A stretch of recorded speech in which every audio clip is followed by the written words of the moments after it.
Okay, we'll move on now to 5 general consent items. Do we have any public comments? Our first speaker will be Todd Madison, and he has several items. Um, Yeah. Items A, C, D, G, J, M, and double E. All right. Thank you, Ann. I assume you don't want me to sit down in between them? Yeah, okay. Okay, I didn't want to step on anybody's toes, literally. So anyway, first, and item A, I wanted to say thanks to Ann. Oh, is it not? Oh, I have to speak closer into it. I just spoke in Fallbrook, by the way, and they have an awesome microphone. San Marcos and Fallbrook both have just an awesome microphone. So anyway, the minutes, item A. I wanted to say thanks to Ann and the rest of the staff for putting together the minutes of these meetings for so many years.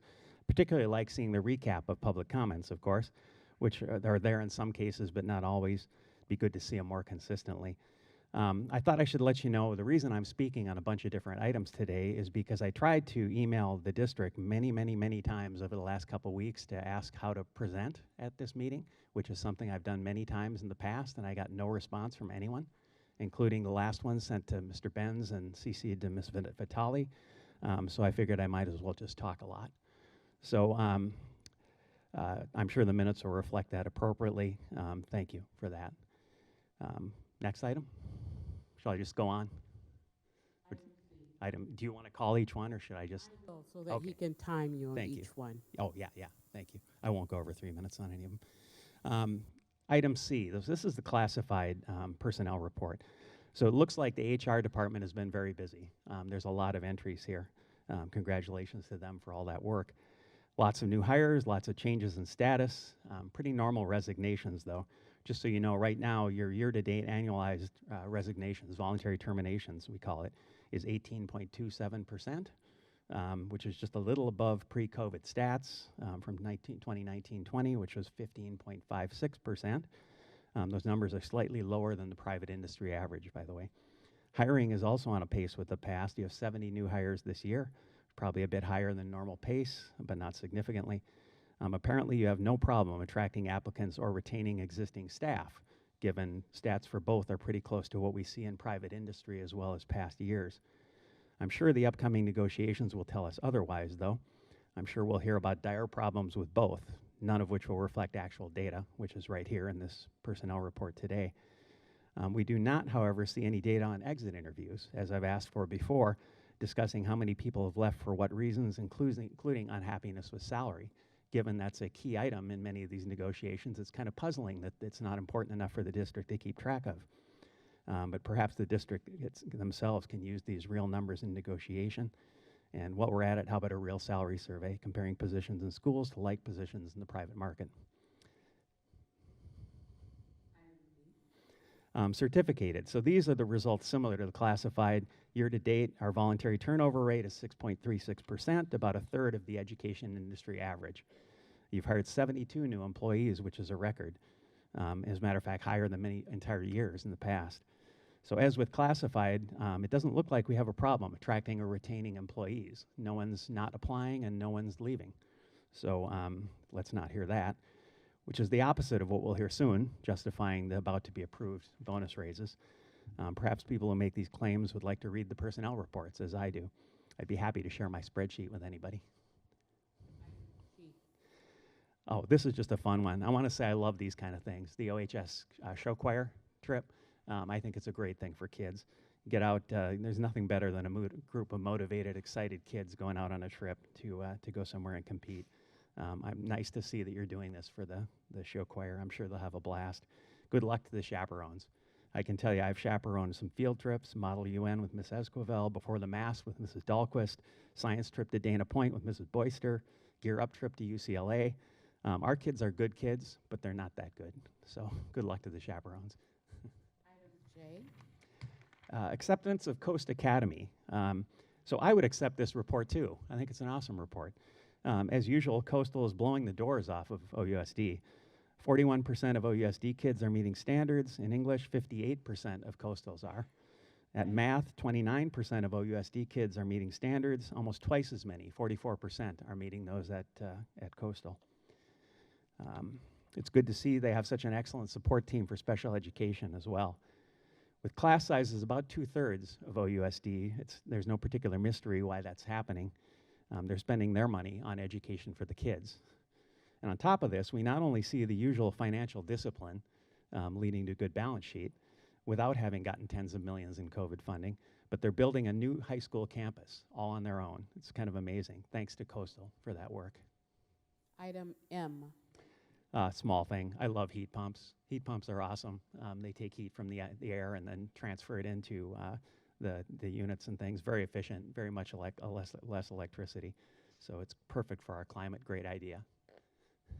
This next item, we have 2 speakers. Oh. So after you're done, then Okay. we'll have Rose Higuera. Great. So sale and disposal of district-owned equipment. We've talked about this before. I've been up at this podium, I think, at least 3 times talking about this. I'm glad to see donation as an option on this. I'm not sure I've seen that before. Maybe it's always been there and I missed it. But hopefully you can find someone who can use this stuff. But I've just got to think there's some industrious OUSD kids out there that could take 2,000 Chromebooks, part them out, and figure out how to make some working machines. And that just seems like something we should give to our kids, not necessarily donate it out elsewhere. It seems like a very low hurdle to me to just put them in a warehouse, open up to the public on a Saturday morning, and everybody gets told, come, get what you want, donate what you feel like. I mean, we're going to give them away anyway. You know, it just seems like if we gave them to our kids so that they could get the experience of fixing them and putting them together and actually use them at the same time, it would be good for the community. So, thank you. Rose Higuera.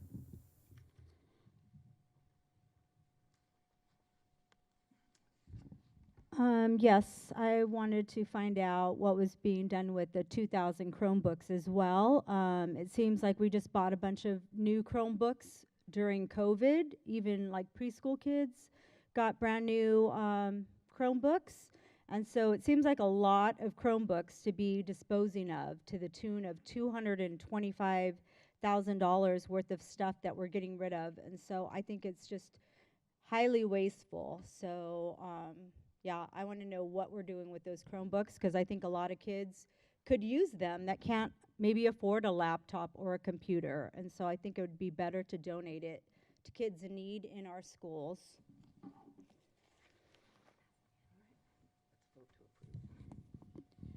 Andy, can you give a little bit of what we do maybe with those Chromebooks? Or the difference of what's going on with those? Testing.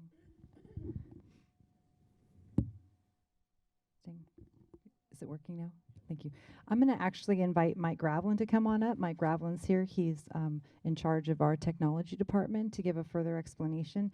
I did want to just note that on this, the second part was the larger value. That was the charging cards. The value for the items above was did not exceed $2,500. Thank you, Mr. Gravlin. Sure. Good evening. So the Chromebooks, a lot of people don't know this, but there's actually an expiration date on Chromebooks. After there's an 8-year period that when a Chromebook comes out, that it's supported by Google. These Chromebooks have reached their maximum support level. They're expired. They're no longer receiving their security updates. They're no longer usable for iReady. They just can't do what the students need them to do. However, a lot of the parts in these Chromebooks are usable in our existing fleet that is still supported. So we did use the parts to keep our ongoing Chromebooks plugging along, and what is left with these 2,000 Chromebooks are just shells. It's just the shell. And they do go to an organization called Computers to Kids, where Computers to Kids use them for students, and because they get parts from other school districts, and then they do exactly, they mix and match, and then they make working Chromebooks out of them, and then they donate them to families in need. So that's where these Chromebooks are going. Thank you, Mike. Thank you, Andy. This is an information only, so no vote is needed, but we do have some public comments. Thank you. Thank you. 2. We have first Todd Madison and then Rose.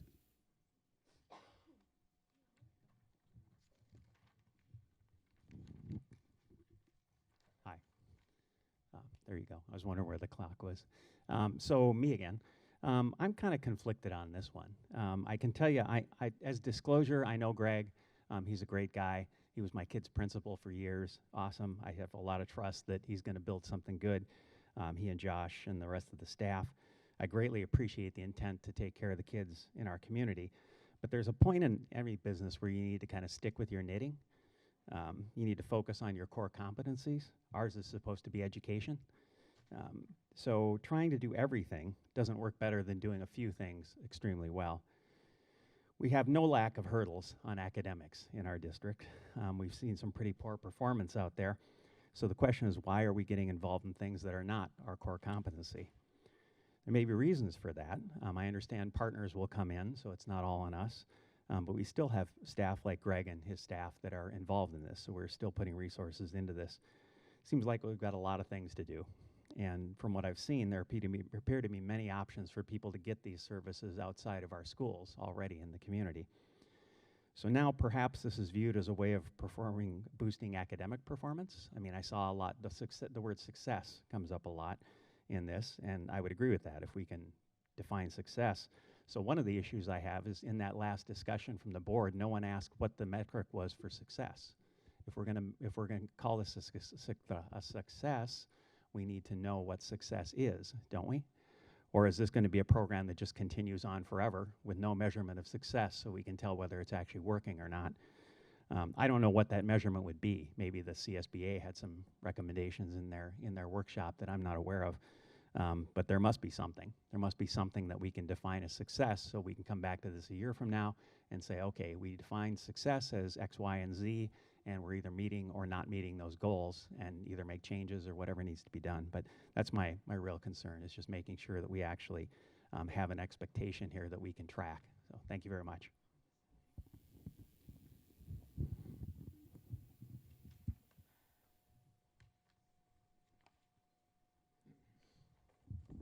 So I also had some concerns about a community school.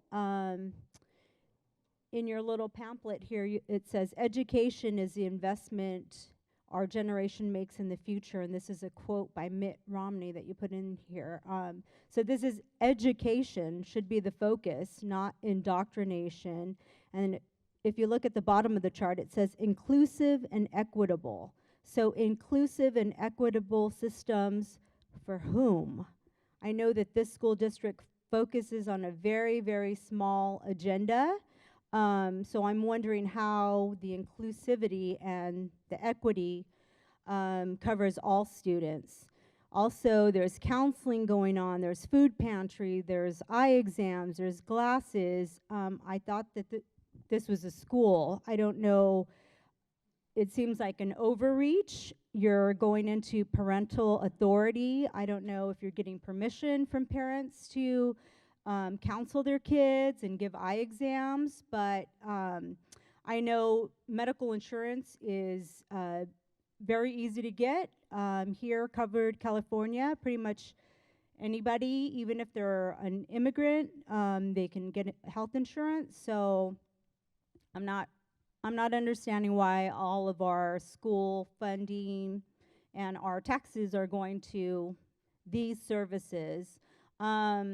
Also goes on to say trusting relationships that strengthen partnership and collaboration, and data-informed decision-making and improvement and accountability. I don't see how there is accountability in this school district when a lot of the things that are done here are without parental consent, without parental authority. As a community, we want you to teach our kids education. We want you to raise the grades, reading, writing, math. We're here month after month talking about that. Our grades are horrendous, and yet, you know, we're bringing in all these other social services. And I would like to also know in the community schools what the mental health support resources entail. Is this gender and transition pressure? Are we asking our students those questions? Yeah, so I'm just, as a parent, I am concerned that we are going far beyond the authority of schools into all these different things that our taxpayer dollars should not be going to. Okay, no? Have any public comment? So, on this one? Second. I think we have a public comment, right? Yes. Yeah. Todd Madison. All right, thanks again. So this is just one of those I'm speaking on because I'm not allowed to give the presentation on the next one that I wanted to give. So it's great to see that OUSD has been able to find appropriately credentialed teachers to teach all core academic subjects. That's awesome. I see on this list we have only 2 teachers that are not yet credentialed for the academic subjects they're teaching, and they appear to be working on it, so that's a good thing. I'd like to say thanks to the teachers who are also throwing in to handle the non-academic, the elective subjects. Many of these listings here are things that may not be math or science directly, but are certainly important in supporting those academics. We greatly appreciate that. So once again, we don't seem to have a problem finding appropriate teachers to teach here. So that's actually good news. It reflects well on the district. So thank you very much. Thank you.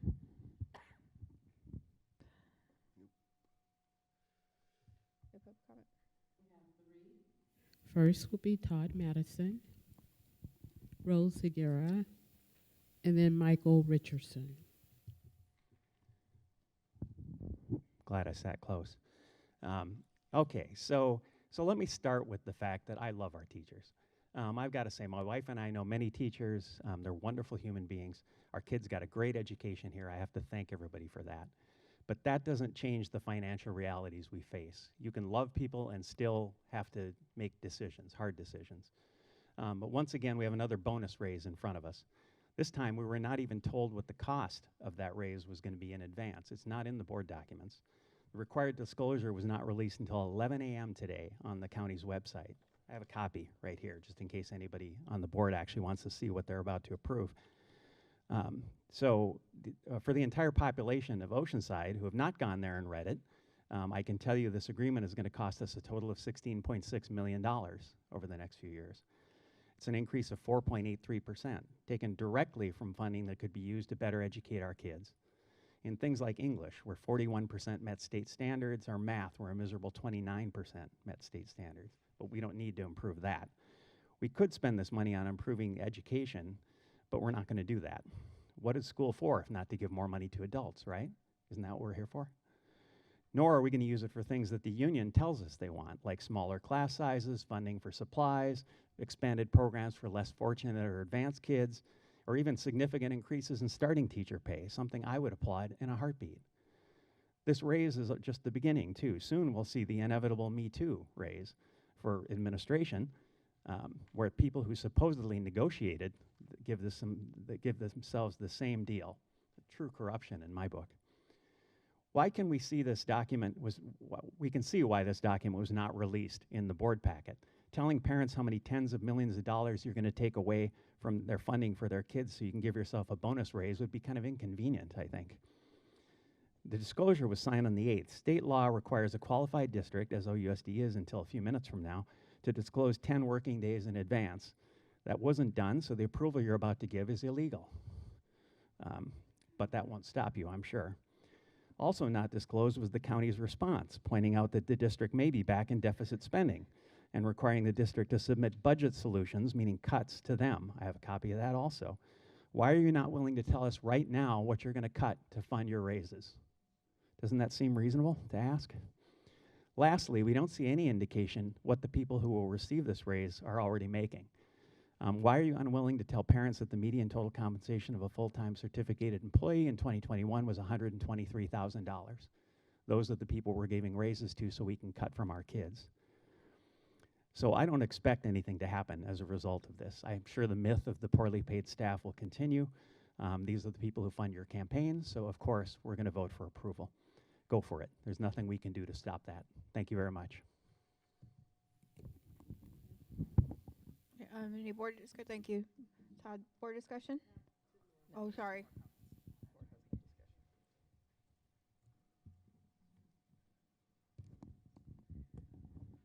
All right, so I also want to talk about the 4% 8% increase in raises across the board, which is going to cost the taxpayers a ton of money. And I'm not against giving teachers well-deserved raises, but if I was a teacher and the kids had high school readiness for college was 32%, the elementary reading scores were 43% proficient. High school readiness, 50%. Math in elementary school, their score was 39%. Middle school, 40%. High school was 26% in math. I mean, I think I would get fired. So obviously this school board doesn't know how to raise the scores. They only know how to give raises to themselves and the people at the very top. So we are taking money, critical money, away from our kids. For example, our transitional kindergarten classrooms, which you have created, are 24 students to one stressed out teacher with one aide. We're talking about 4-year-olds, 24 4-year-olds. It's like trying to herd a bunch of cats. But yet, you know, these are the conditions that our kids are in. So, I mean, I think that you guys should create more classrooms and more teachers so we have smaller class sizes and maybe start there. I mean, if our kids can't even read, how are they going to graduate from school and fill out an application and get a job with these horrendous scores? As a board, you guys have failed our kids time and time again, year after year. I think it's time for a new board that actually cares for our kids and our students and actually listens to the parents, because we don't want all this other garbage taught to our kids, but obviously you guys would rather teach them about LGBTQIA rather than teaching them how to read, write, and do math.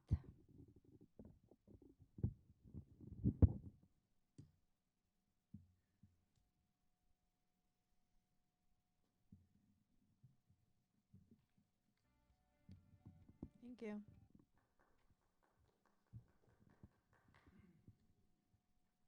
College was 32%. The elementary reading scores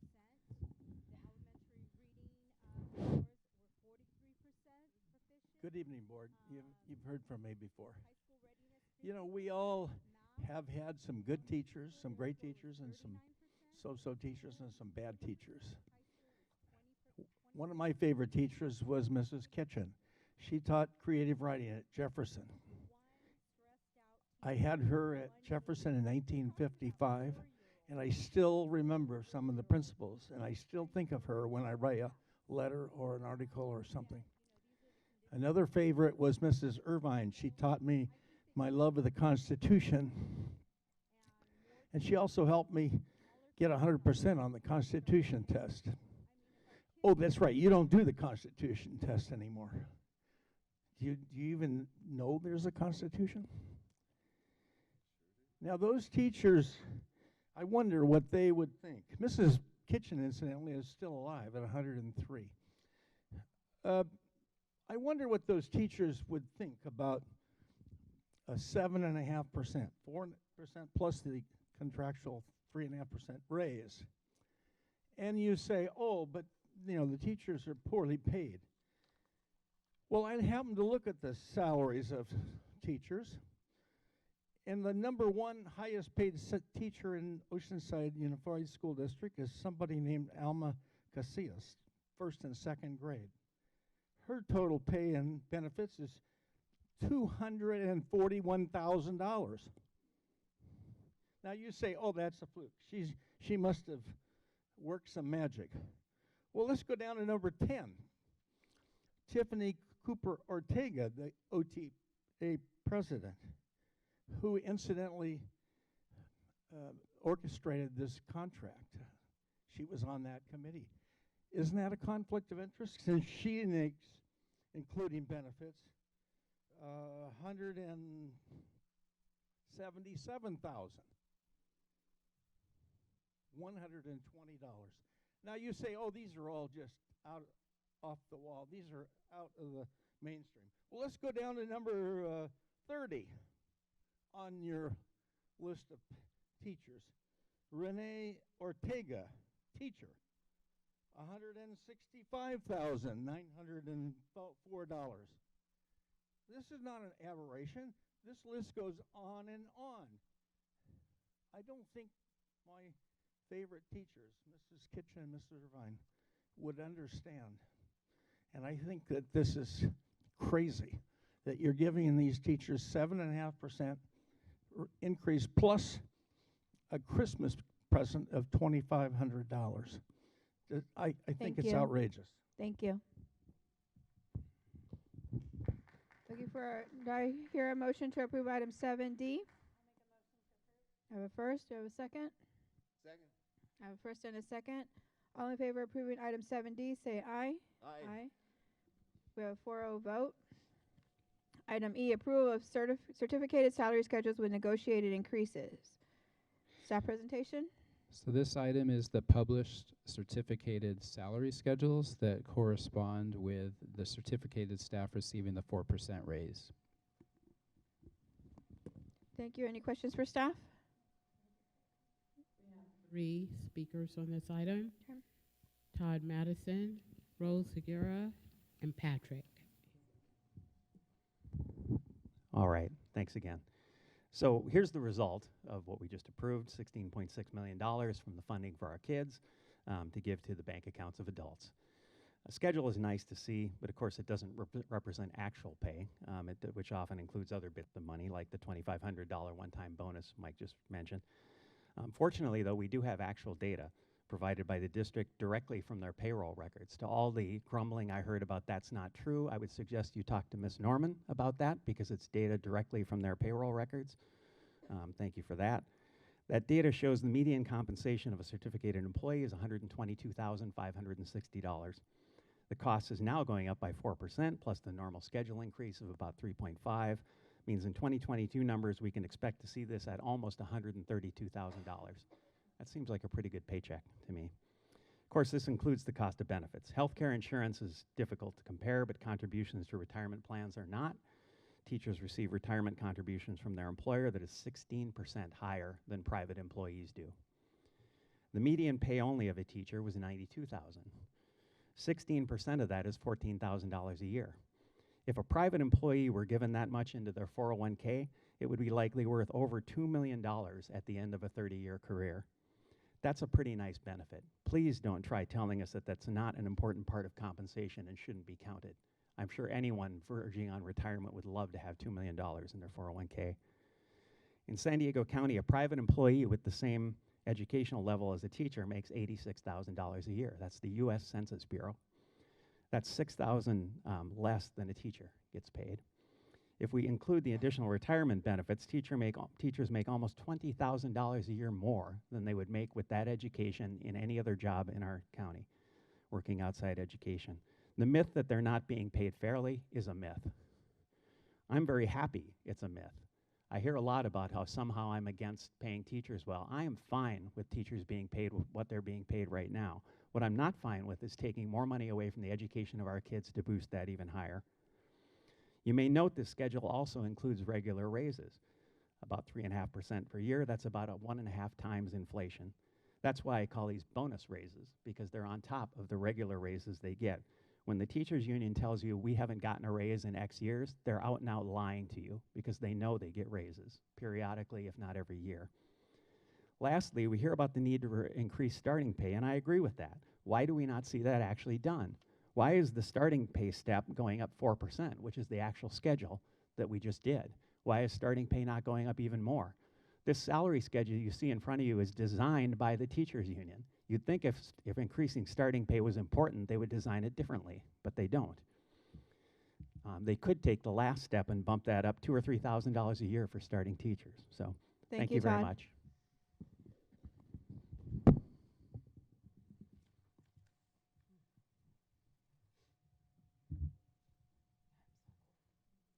So here I see our social workers and our counselors are also getting a raise. So social workers are starting out at $52,000, and after 22 years, they can make up to $134,000.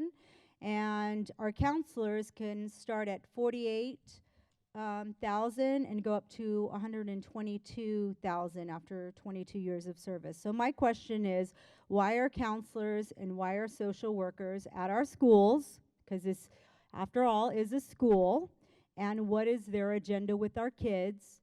And why are school boards allowing social workers and counselors to come in and talk to our children without our permission and without our consent, when we are sending them to school with good faith that they will be educated and not indoctrinated or swayed. So I would really love to know the agenda of the social workers and the counselors and what the process is, how minor children are allowed to get counseled by counselors that parents don't approve of, they don't share our values, they don't know our families, and yet they're able to overstep our parental authority. So I would like some accountability there from our school board. I want to know what these counselors are talking about to these children. What is the process? If there is parental notification, consent, what are our rights as parents? Because it seems like the schools have a lot of rights and the parents have zero, and this is wrong. These are our children, and we are their greatest teacher, and we should be making the medical decisions for our kids, not you.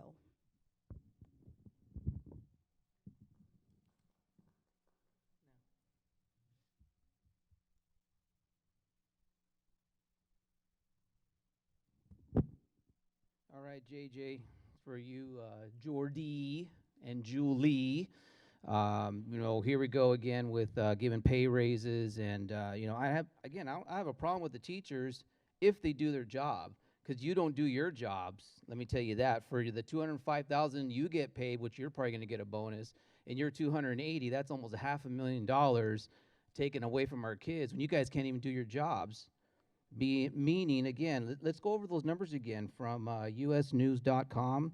High school readiness for college students, seniors, 32% readiness. That's on you guys there, Mr. Director of Student Services. That's you, buddy. You're not doing a very good job. Also, let's go over those test scores again. This is from usnews.com. Reading elementary, 43% proficiency. Middle school, 48. High school, 50. That's middle of the road, which is pretty sad. Math's even worse. Math, again, U.S. News. These aren't mine. You can go look them up yourself. Math elementary, 39% proficiency. Middle school, 40. High school, 26%. You've been coming here for a year and a half talking about getting the grades up. You guys don't listen. You don't listen. Reading, writing, arithmetic. This is a school, not a clinic. It's a school. JJ, you guys, figure it out. You're supposed to be doctors, and you can't figure this out? You know what? If you're in any other business and you had scores like this, you'd be fired. You guys are getting an F for failure. And, I just kind of wonder, why the other board members, you don't fight for kids. I really wonder why. There's only got to be 3 reasons for that. One, you enjoy your title and your pay, so, you don't want to rock the boat. Could be that, you probably threw in your lot with the rest of them all, and, you sold out the kids. Or you're just a coward to say anything. Thank you. Can we go ahead and we'll go with public comment now first then? Mhm. Thank you. Okay, the first one will be 9C, Rose Higuera. And then Rose, we have a speaker on D, so you will have to wait for that one. So 9C, this is taken from the board policy manual of the district. It says the Board of Education believes that the personal life of an employee is not an appropriate concern of the district, except as it may directly relate to the performance of the employee's duties. So it seems like Julie Vitelli, our superintendent, has used her lifestyle as keynote speaker of Pride by the Beach. And so I think that's definitely a conflict of interest for us parents here in the community. You have successfully elevated our school to number 19 in California as a safe school for LGBTQ. You were awarded basically an award for your lifestyle by Tony Thurman, which is really shameful. We have a lawsuit. It is the first in California that is suing the school district for violating the law by illegally providing minors with inappropriate gender-affirming surveys, medically and age-inappropriate curriculum without proper parent notification. So I'm sure this is the first of many. I'm hoping that there is a class action lawsuit against OUSD for all of this stuff that is being shoved down our kids' throat. The district has a clear and present duty to provide health/sex education that complies with California law. Instead, the district decided in an arbitrary and irrational manner to provide an education that is not age appropriate, medically accurate, and free of bias. In so doing, it violated both its ministerial and discretionary duties.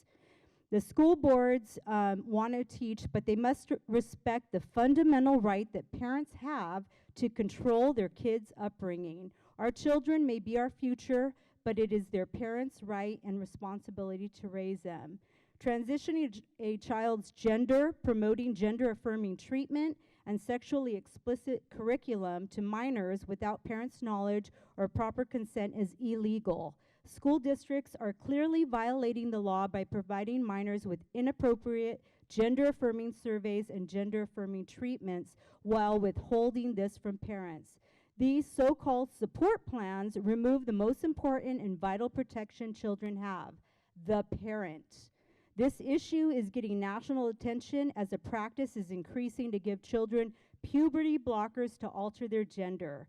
This is not an LGBTQ issue. This is about the children. Children are minors. They are not equipped to make decisions of this nature without their parents. They should not be manipulated to make life-altering medical treatments without their parents' knowledge and consent. These choices are for adults to make, not minors. Thank you, Rose. 9D, Todd Madison.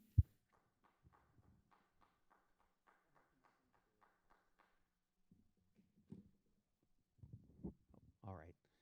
So school calendar. So we've talked about this many times in the past. There's nothing that affects families' day-to-day schedule life more than the school calendar. Yet the calendar is usually designed behind closed doors by a group that includes exactly 0 parents. In other words, like labor negotiations, the party with the most at stake is the one kept outside the room on this one, outside those closed doors while discussions are going on. I'd call it a smoke-filled room, but no one really smokes anymore, certainly not cigars. The document says the district shall adopt a school calendar that meets the requirements of the law, as well as the needs of community, students, et cetera, et cetera. Perhaps it's time for the district to read that sentence a few times and understand that this is something parents should be involved in and should have a say in representing their students. Stacy and Raquel will remember when we addressed this in the DPAC. The Parent Advisory Committee was actually used to give advice to the district at that point. Blow me down with a feather. We evaluated a few district calendar options and took a vote, kind of how it's supposed to be. To be honest, the calendar I preferred lost by 1 vote. But yet I stood at this podium, announced our results, and recommended that the district go with that calendar, because that's what parents said. Doesn't make any difference what I want. That's how it works when you care about parent input, as I do. I would suggest that you take up that idea and put parents on this calendar advisory committee instead of crafting it simply to work for adults in the district and employees. Thank you. Thank you, Todd. Items E and F, Rose Higuera.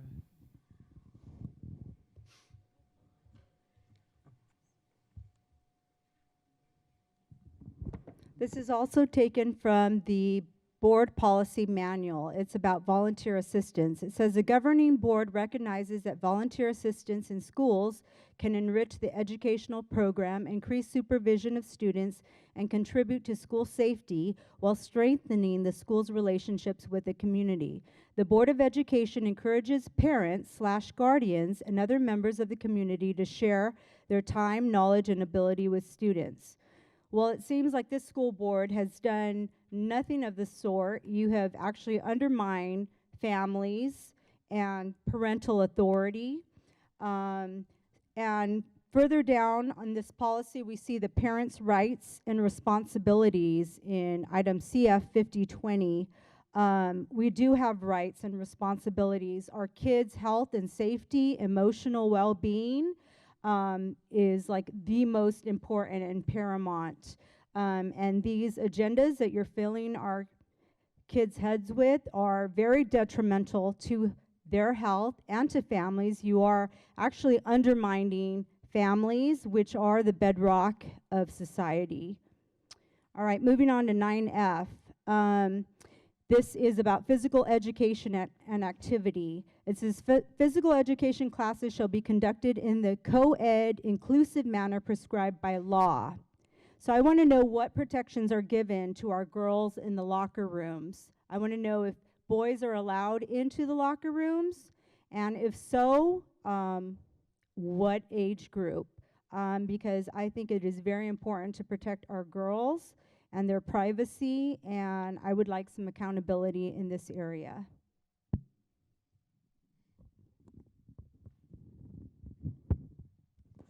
Okay, I gotta get We have 5 public comments. We'll go with Todd Madison first. So good news, this is the last. So I'm sure you appreciate that. So I would like to know how to do presentations at these meetings, though. I mean, we used to do it all the time in pre-COVID, but apparently that's either not a thing anymore. I'm not sure what that is, but I saw presentations being given by others in the audience, so I assume there must be a way to do it. So anyway, on to this. So here we are, parents, again, speaking to you from the back of the bus. The end of the line, the end of the meeting. Once upon a time, America decided it was not good to allow discrimination to send people to the back of the bus based on who they were. Eliminating that discrimination is one of the best things we have ever done as a country. But yet here we are, parents, simply because we are who we are, relegated to the back of the meeting to express themselves about the school to their school board. We've heard many times how important that feedback is and how much the board values it. I believe that. But I think we can judge the real value by where it sits on the board agenda, last, at the very end, bringing up the rear. We've heard the board would reconsider this and put the agenda comment back where it belongs for many years before, I mean forever before, but of course no action has actually been taken.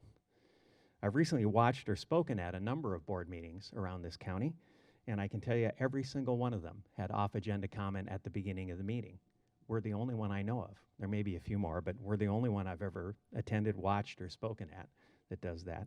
But here we are in the back in Oceanside. Some of us might sit through board meetings anyway. To me, there is nothing more riveting than listening to Dr. Norman speak about interim budget reports. I could watch that forever, but most people would consider that a form of mental illness. However, they prefer to express themselves to the board and then get the heck out before the numbers start flowing and their eyes glaze over. So yet the board, who supposedly values that input, makes them sit through all of that to get to this point, to be able to talk for no apparent reason. I'm not quite sure what difference it makes whether we put this at the beginning or the end, except perhaps to discourage people from speaking. We've seen many meetings in the past where the audience kind of clears out and Ann calls people who aren't here anymore. It just happens, particularly on longer meetings. So that can't be true, though, I'm sure. I'm sure that can't be true, given the high value our board places on public comment. So we see this brought up at various meetings. I've heard other people than me talk about it, actually, amazingly enough. I'm not the only one who feels that way. Perhaps our new board should do something different and reconsider taking us from the back of the bus to the front of the bus where we belong. It is 2022, you know. Thank you very much.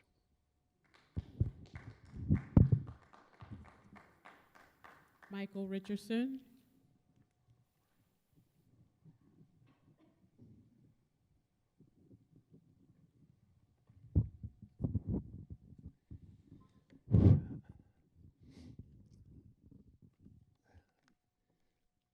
You might remember that several months ago, during a Zoom meeting, I became so frustrated with your intransigence that I declared war on you.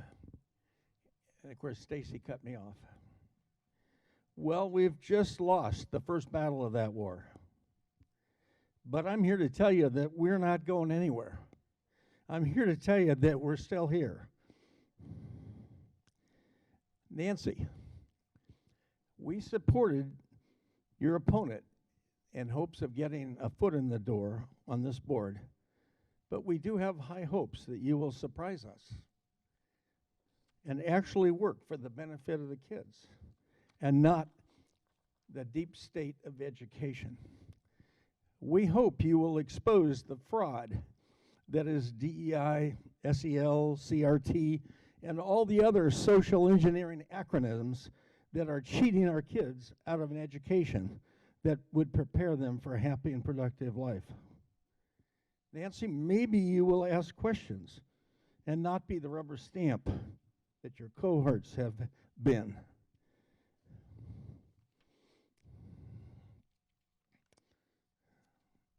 Maybe you will work with parents and grandparents and the community to show that you are actually here for a good and noble purpose and not just the perpetuation of the mismanagement that has given us test scores in the toilet. We can't wait for some discussion, maybe opposition to orders from the boss. And we wonder if we will ever see a 4-1 vote. But we know that is unlikely, given the proclivity of those pulling your strings for cancerous self-promotion and corruption. Therefore, we are here. We will continue to fight for the kids and the parents and for a responsible and sane use of the taxpayers' $230 million plus that you use as your own piggy bank. We will never give up until we have removed your evil ways from this district.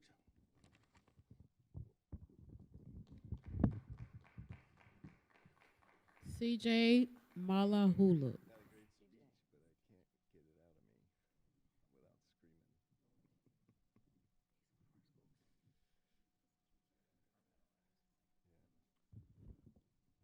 Hi, my name is CJ Malaulu, Community School Coordinator here at Cesar Chavez. I grew up in this district. I attended Reynolds, MLK, and graduated from El Camino High School. Received my AA from Palomar College, a bachelor's from Kent State University. Before I accepted this position, I was in line to complete my master's in credential with National University. After Kent State, I came home and started coaching football and working as a campus supervision assistant. I've coached 3 years at El Camino High School under head coaches Pulu Pumele, John Roberts, 3 years at Oceanside High School under Dave Rodriguez, and I am now entering my 4th season coaching football at Palomar College under head coach Joe Early. I served as a campus supervision assistant at El Camino High, Lincoln Middle School, and the past 5 years at Jefferson Middle School. As a CSA, I fell in love with serving the whole school, not just one classroom, but every class, every student, and every family. For this reason, I procrastinated in pursuing my teaching credential. It was difficult for me even to imagine committing to one class and limiting my connection to every class. Staying true to my intent, I have only been interested in a position that would allow me to give more to this community. The community school coordinator position aligns entirely with who I am as a person. However, there are 2 other positions I would consider, both football coaching positions, one of which is currently available. The Oceanside High School head football coach is one of the most influential positions in our city. With this position comes not only the ability to lead a football team, but through our team, the opportunity to coach our community, a community in need. There is energy in Oceanside right now that contributes and encourages our young people to make very poor decisions, decisions that would lead to the photograph you saw at the end of last month's board meeting, caused by one of my former Jefferson students. Or what happened to my good friend, Chad Danielson, PE teacher, Jefferson Middle. Or the tragedy involving one of our Surfside students earlier this year. I believe I can redirect much of this energy that exists in our community. All I need is an opportunity. I don't want to teach a PE class. I wish to serve a community and keep my current status as a classified manager. I'm hopeful that there is a way a community school coordinator like myself can coexist with the head coaching position, or at least be considered for an interview. Thank you, and have a great night, folks.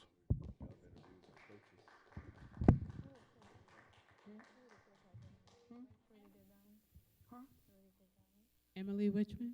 It's in process, I think. That's not the way you apply, but we had a ton of applicants for it. If he has a good resume, he'd be considered. It doesn't matter if you're classified or certificated. A couple of weeks ago, many of us who've won and lost school board races attended an education conference hosted by the Pacific Research Institute. And at that conference, we were given a copy of this book, Great Parent Revolt, How Parents and Grassroots Leaders Are Fighting Critical Race Theory in American Schools. We were given, and this is by Lancy Zume, along with 158 endnotes or references. We were given examples and resources which explain critical race theory, policies promoting ideological-based racial justice, hiring personnel advancing diversity, equity, and inclusion, introducing curriculum and controversial issues like ethnic studies and social emotional learning. Topics such as, all these topics has been voted and adopted by the Oceanside Unified School District. It also mentions some educational topics, including restorative justice. Is it working in Oceanside? I don't think so. How about cultural relevant pedagogy, etc.? This book features people who have experienced communist cultural revolution China and immigrants who see critical race theory as a development of oppression in their countries. Also, too, would be the African Americans and Asian parents who are outraged by the treatment of their children in schools which previously valued the merit system. Also, parents who were labeled domestic terrors by speaking out about their actions in their schools, the radical changes made by administration and school boards. Many school districts are featured on these programs and procedures that are critical race theory, whether schools want to admit it or not. Oceanside Unified is featured by pointing out their 2021 equity and cultural proficiency presentation. It included my observation about the quote, to intentional ability to give up privileges and power for the greater good. I'm quoted as saying, in my experience, such a comment is communism.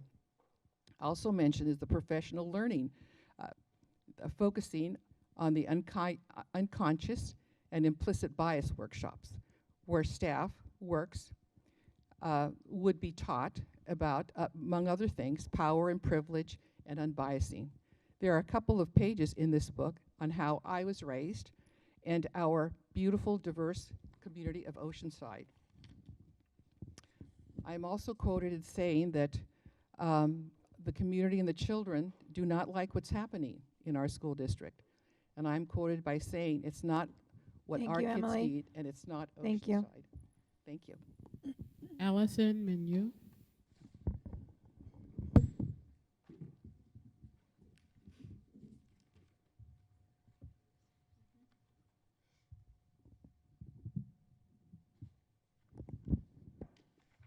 Good evening. So my name is Allison Minot, and I'm a parent of 2 in OUSD. Just finished up wrapping up candidacy for school board in District 1, and I'd like to congratulate my opponent here, Nancy Licona, on her win for this very important seat. I'd also like to bring you, Nancy, up to speed on our district. Over the past couple years, when I opened my eyes and got involved. The school board you are now on has not represented students and families, and in fact, the school board is to steer the ship, not our superintendent, Dr. Vitale, which unfortunately has been the case, I'm hearing now, for several years. The school board is here to hold our superintendent, Dr. Vitale, accountable for her actions and representation of our school district. But unfortunately, they consistently vote 5-0 with money flying out the door instead of staying in the classrooms for our students and their needs, most importantly, their education. For instance, in April of 2021, Patch.com wrote an article and, quote, Oceanside Unified School District spending on PPE surpassed all else at the district for the first major wave of COVID-19 relief funds. And that was at, let's see here, 68% on PPE and 31% on distance learning. That's what this school board did during a very, very hard time for students and families on Zoom school, locked out of the classroom, by the way. Let's also not forget OUSD was the last city in North County to drag their feet to open the doors fully to students during the pandemic. The board that you are now on dragged their feet, making terrible decisions during a very difficult time. This resulting in, as we know, we've been told, massive learning loss and students suffering for mental health and well-being, for their mental health and well-being. We also have a director of equity, diversity, and inclusion that makes $205,000 a year. And, you know, Carlsbad doesn't have that, Vista doesn't have that. I don't understand why we have to pay someone that much money for just terrible nonsense. You also have to, you know, I have to say I spoke to some janitors this last time, and you guys gotta, you know, listen to your staff, and they really need an increase, and it's really quite sad that you're not giving them anything. But Nancy, I really hope you can make a difference and listen to our students and families and community members, but also work with the board to effectively steer the ship. Allison. Thank you.